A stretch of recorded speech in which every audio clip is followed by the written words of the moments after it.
Hi, I'm GoSword. Welcome to Foil Lesson 8. Today we're going to be talking about moving with intention and how you can turn a compound action into a single action and ways to apply that.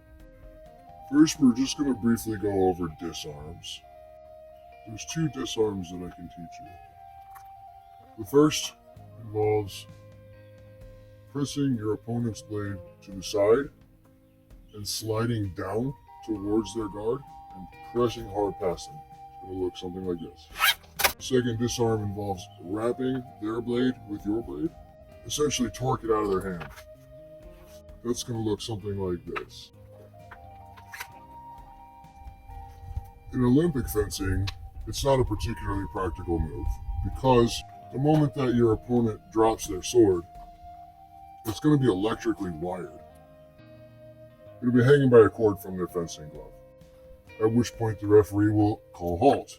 However, if your disarm is immediately followed by an attack, you may have time to actually get a point.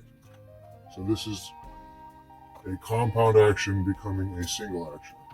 It's not disarm and then attack, it's disarm attack. There's also what's known as a beat, which is essentially knocking your opponent's blade out of the way. Beat, extend. But we're not going to do it as two separate moves. One motion.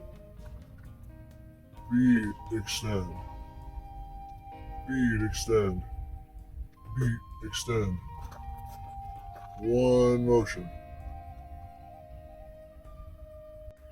This is very, very similar to the difference between an active parry and a passive parry. If you're attacking me and I'm parrying you back here without making any action towards counterattacking you, then this is a passive parry.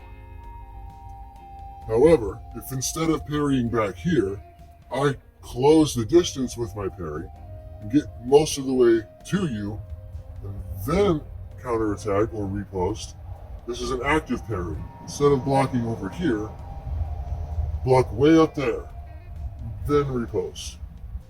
And we can do it as one motion. Parry, riposte. Actively parrying closer to the opponent and riposting all in one motion. Essentially, the only difference between a parry and riposte versus a beat and an attack is in a parry riposte, your opponent has to attack you first. The beat, you just go in. You're attacking their blade. You can't attack their blade from back here. You have to close the distance a little bit. Beat, extend. Thank you very much for watching, and I'll see you next time.